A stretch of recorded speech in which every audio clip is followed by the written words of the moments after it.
नमस्कार। आज हम एक ऐसे विषय पर थोड़ी गहराई से बात करने वाले हैं जिसके बारे में काफ़ी गलतफहमियां हैं समाज में।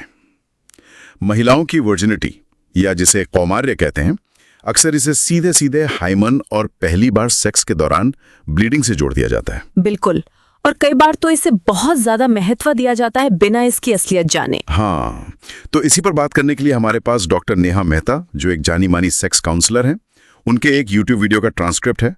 उन्होंने इसमें वर्जिनिटी से जुड़े मिथक और उनकी सच्चाई पर काफी खुलकर चर्चा की है। जी, तो चलिए इसी जानकारी के आधार पर आज बात करते हैं और देखते हैं कि वर्जिनिटी को असल में कैसे समझा जाना चाहिए। बिल्कुल।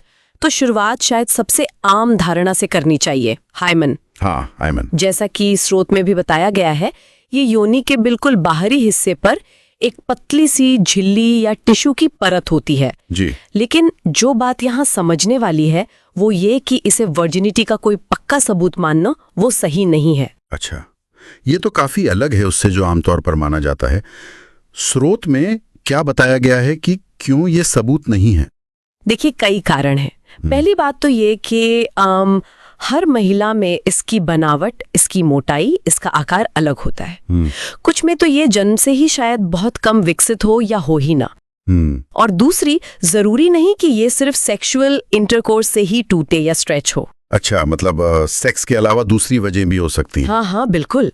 जैसे डॉक्टर मेहता बताती हैं ट्रांसक्रिप्ट में कि कोई भी जोरदार शारीरिक गतिविधि जैसे कि घुड़सवारी करना, साइकिल चलाना, जिम्नास्टिक्स, स्पोर्ट्स एक्टिविटीज, हाँ जी, या कभी कभी कुछ खास तरह से स्कूटर पर बैठना या फिर टैम्पॉन या मेंस्ट्रुअल कप का इस्तेमाल भी, इन सब वजह से भी हाइमन में खिंचाव आ सकता है या वो फट सकता है।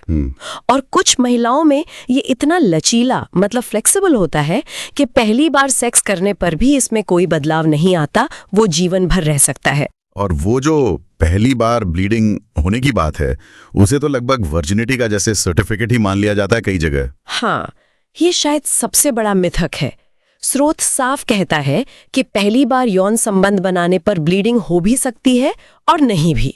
ओके। आंकड़े तो ये बताते हैं कि लगभग 50% महिलाओं को ही पहली बार थोड़ी ब्लीडिंग होती है। 50%? मतलब आधा चांस है। बिल्कुल।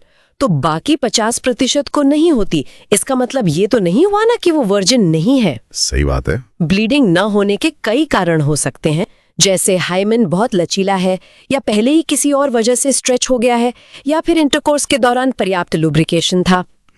तो ये शारीरिक संकेत तो फिर काफी अविश्वसनीय लगते हैं। बिल्कुल। फिर आजकल वो एक सर्जरी भी होती है, हाइमन रिपेयर सर्जरी, हाइमेनोप्लास्टी कहते हैं शायद। जी, हाइमेनोप्लास्टी। उसका क्या मतलब है इस पूरे संदर्भ में? देखिए, स्रोत इस पर भी बात करता है।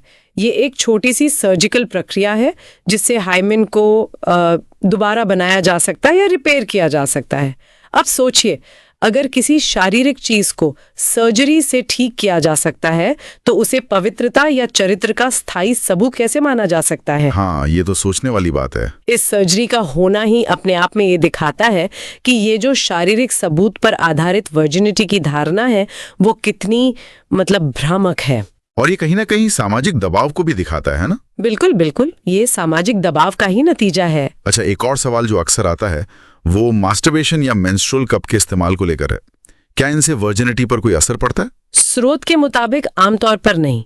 मास्टरबेशन तो ज्यादातर बाहर ही होता है। हाँ। और मेंस्ट्रुअल कप को अगर सही तरीके से इस्तेमाल किया जाए तो उससे भी हाइमन को नुकसान नहीं पहुंचता, खासकर अगर वो लचीला है। अगर कभी मान लीजिए बहुत हल्का सा धब्बा या स्पॉटिंग हो भी जाए तो उसे वर्जिनिटी का खत्म होना नहीं माना जाता। ठीक है। तो ये गतिविधियां वर्जिनिटी की जो पारंपरिक परिभाषा है उसे प्रभावित नहीं करती। तो फिर अगर हाइमन और ब्लीडिंग इतने अविश्वसनीय संकेत हैं और सर्जरी भी संभव है, तो फिर वर्जिनिटी का पता लगाने का कोई तरीका है भी या नहीं मेडिकली? हाँ, ये बहुत जरूरी सवाल है। और स्रोत इस बारे में बिल्कुल साफ है कि वर्जिनिटी को साबित करने या जांचने का कोई भी फुल प्रूफ, पक्का मेडिकल टेस्ट नहीं है। कोई टेस्ट नहीं है? नहीं, कोई डॉक्टर सिर्फ शारीरिक जांच करके ये नहीं बता सकता कि किसी महिला ने सेक्स किया है या नहीं।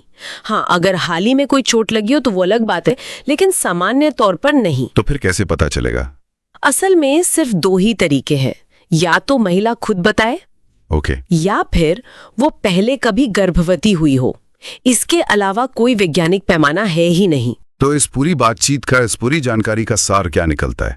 हमें क्या समझना चाहिए इससे? देखिए, सार यही है, जैसा शोध भी इशारा करता है, कि वर्जिनिटी का ये जो कॉन्सेप्ट है जो समाज ने बनाया है हाइमन और ब्लीडिंग पर आधारित, वो वैज्ञानिक तौर पर मजबूत नहीं है। ये शारीरिक चीज से ज्यादा एक सामाजिक और कहें तो सांस्कृतिक धारणा बन गई है। और डॉक्टर मेहता का संदेश भी यही है कि किसी के शरीर में सबूत ढूंढने या उस पर शक करने की बजाय रिश्तों में आपसी विश्वास, सम्मान, प्यार और भावनात्मक जुड़ाव, भावनात्मक जुड़ाव पर ध्यान देना कहीं ज्यादा जरूरी और स्वस्थ है। बिल्कुल सही कहा। शारीरिक बनावट या किसी के अतीत से ज्यादा आपसी समझ और सम्मान, वही किसी भी रिश्ते की असली बुनियाद होनी चाहिए। बिल्कुल।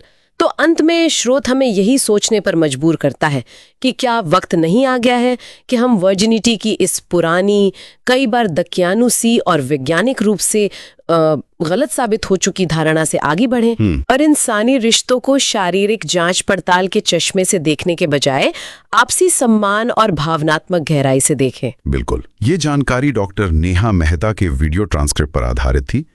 उम्मीद है इस बातचीत से वर्जिनिटी से जुड़े कुछ मिथक टूटे होंगे और एक ज्यादा समझदार नजरिया अपनाने में मदद मिली होगी। जी। सोचने के लिए यकीनन कुछ नए बिंदु मिले होंगे।